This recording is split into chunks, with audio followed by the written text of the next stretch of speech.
Hey guys, it's Rachel. So today I have a new video and it's something totally different. It's not makeup, it's not beauty, it's not a haul, but today I'm going to be talking about tips for learning a foreign language.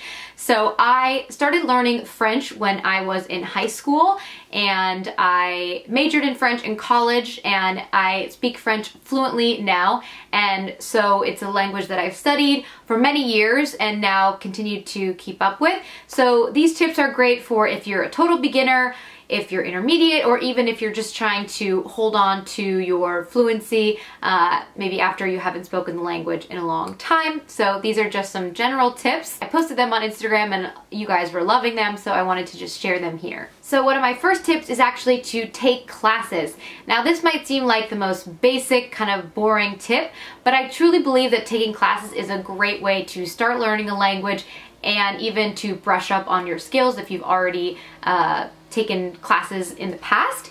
So for me, for example, I even majored in French in college, but I have continued to take classes at a small French institute here in New York, because the thing about language, I think we all kind of have this tendency to really want to learn a language, and oftentimes we make all this time for it at the beginning, you know, you get really into it and then you just kind of tapers off, you know, things come up. But when you're enrolled in a class, you have really carved out that time, you've paid for the class, and you know there are strict hours of the class, so it really helps to keep you on track with your learning, and it's a great way to continue. In terms of finding classes, of course, depends on where you live, but you know there are classes you can take at local colleges, community colleges, or tutors, things like this that you might be able to find in your area. So it's just a great way to keep practicing. So my second tip is watching movies and film in the language that you're trying to learn. So if you're a total beginner, you might need to start by watching something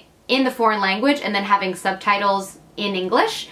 But what I highly recommend is trying to wean off of subtitles. So one way to do that is to watch an American show that you might be really familiar with, be it Friends or Sex and the City, or a show that you kind of know by heart almost, and try and find it dubbed in the foreign language that you're trying to learn. So Spanish, French, Italian, etc. That way you already kind of understand the context of the episodes, but you can be listening to it in the foreign language.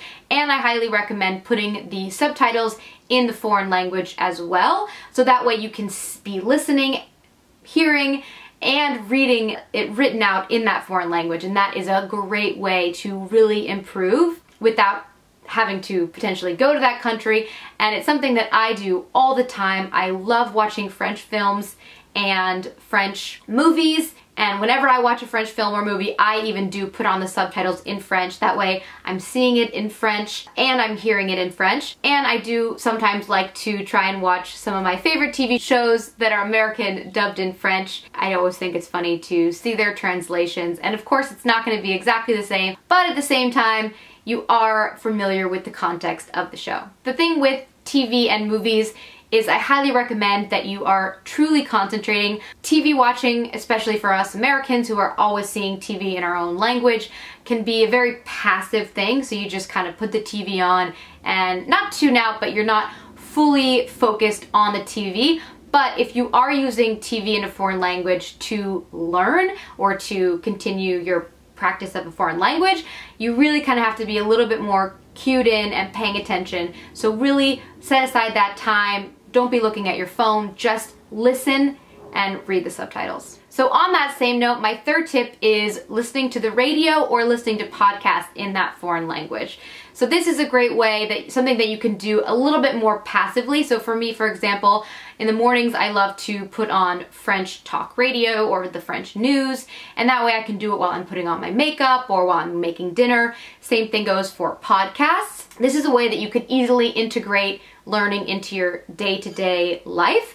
And there are lots of podcasts that are for beginners or for people hoping to learn a language. I actually did a search before and I saw tons of podcasts for French or for Spanish, and it's a great way to learn passively. You can listen to it in the car, you can listen to it for New Yorkers on the subway, like I said, getting ready, doing the dishes, dinner, and that's what kind of makes it great compared to potentially watching it.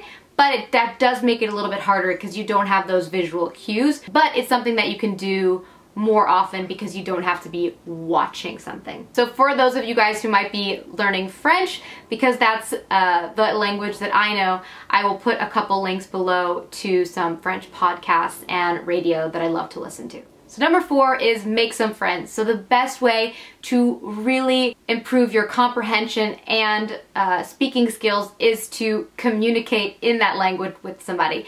So I know it can seem daunting to try and find somebody who speaks that language, especially if you're in the US, maybe French, Italian, it can be a little more difficult than Spanish, for example, which is widely spoken in the US.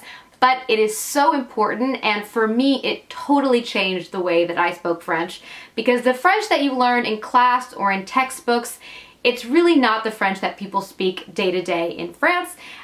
People speak in slang, people speak in shortened terms, people use curse words, and so those are the type of things that really help improve when you start to communicate more often with somebody in that foreign language. So one way you can look up, there are sites like meetup.com, which have groups. They might be groups for expats that live in the US that might speak that language, or maybe it's a French cooking class. You know, I'm just guessing here, but there are different ways that you can try and find people to speak with, or even try and find a pen pal on Facebook, or, you know, the world is so open to us now with social media. So for me, I think it's so beneficial, again, to really meet people and speak to them that speak that foreign language. If you're in college, a great easy way is to meet foreign language students, so meet people that are studying maybe at your university. That was a huge help for me. I had 3 friends while I was in college that were studying at Belmont, where I went to school, that were all from France, and so I loved hanging out with them. I learned so much about French culture, French lifestyle, and of course I got a chance to speak with them in French. And so what we would do sometimes though is switch in between, because of course they were there to learn English. So sometimes I would speak to them in French and they would speak back to me in English. And that's another way that you can practice day to day if you're not quite prepared. Most people have an easier time understanding a language first than speaking it. So you could ask someone to speak to you in that language, and then if they also speak your language, you could communicate in your language and just kind of go back and forth while you practice. But it's all about practice. It's something that a language will disappear on you very, very quickly, so you just have to find ways to practice at least on a weekly basis to really keep that fluency up. So my next tip is apps, and there are a ton of great apps out there for learning a language. Duolingo is one of my favorites. It's one that I do from time to time in French, and I've actually started doing it in Spanish because I would love to learn Spanish. There are other apps out there. Rosetta Stone has an app, or of course there's the software, and those are great tools. I would say it's something that I wouldn't suggest just leaning fully on an app, because obviously an app isn't going to teach you perfectly a language, in my opinion. You're going to have to get out there and speak with people. But the thing that's great about an app is it's a way that you can practice on a daily basis by yourself. But I do highly recommend, if you're going to use an app, to even put an alarm on your phone. Make a set time where you spend 10, 15, 20 minutes, an hour per day, or at least several times a week. So put an alarm on your phone. Let's say 6 to 6:30 is when I'm going to do Duolingo, and that way you can hold yourself accountable, because again, I think something that often happens is people are like, I want to learn a language, let's do it, and they'll do Duolingo for 3 hours every day for a week, and then something comes up, they have something else going on in their life, and they totally abandon it. So that's what you want to avoid, because the best way to learn a language is a little bit every day. So next, another great resource for content in a foreign language is YouTube! So YouTube is a huge way that I improved my French, and not just through having my own YouTube channel.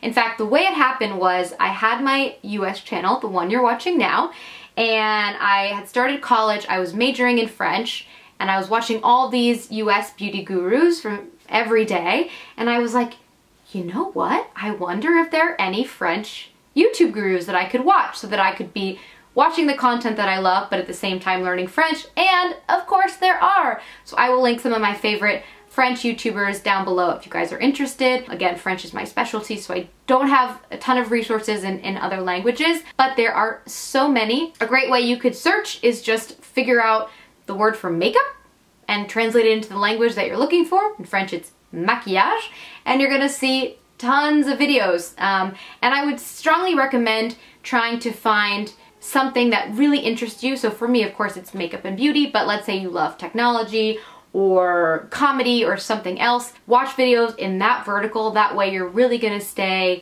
interested in it, and it's gonna make you wanna come back and watch their videos weekly. If you guys are learning French, I will, like I said, link a bunch of French YouTubers down below. And you can always watch my French YouTube channel.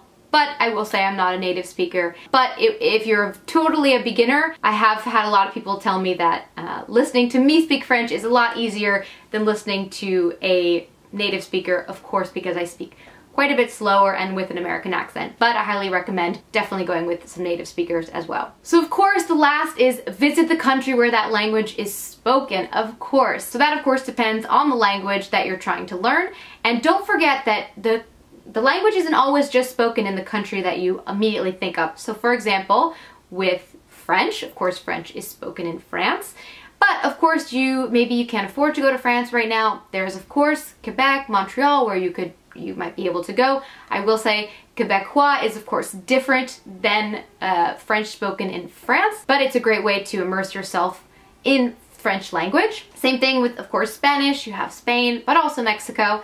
Of course, the dialects are going to be slightly different, but it's a great way. Of course, immersion is the best way to learn a language. For me, in my experience, I had the opportunity to study abroad or do an exchange program when I was in high school, and that was when I was about 15, and that was so impactful in me learning French. Even though it was only for 3 weeks, my French improved so dramatically just being surrounded by the language every day. And so I highly recommend visiting the country where the language is spoken, of course. And the last tip I have is kind of an unusual tip, but it's just be brave. So learning a language is very, very hard. And I think one of the things that we don't think about is when you learn a new language, you're relearning how to use your mouth, how to use your tongue, how to create sounds. And so what's really important is to allow yourself to be silly. Allow yourself to really try and emulate the sounds being made by a speaker of that language. And that is sometimes the hardest part, because especially when you first start, you can feel really embarrassed, but just try and work through that. Really, for me, that was the biggest thing. I just was like, you know what? I'm probably gonna sound stupid, but I'm really gonna try to emulate these sounds. So for example, with the French R, it was so hard, but I just every day was trying to listen, and then practice. Even if you feel silly, just go for it. I make mistakes in French all the time, but don't be afraid of speaking, because the only way you're gonna get better at speaking is of course by practicing. And I know so many people who can read and write a language perfectly and understand it, but they have so much trouble speaking. And so really practicing all the time is so important, and just don't be scared. You are gonna make mistakes, that is for sure. I make mistakes every time I speak French, but that doesn't stop me from trying. So just put yourself out there, and I hope you guys enjoyed this video. Thank you so much for watching. Let me know if you guys are interested in more videos about study abroad, foreign language, or French specifically. If you have ideas, let me know in the comments below. Or if you have any questions that I can respond to, let me know. Thanks again for watching. Bye!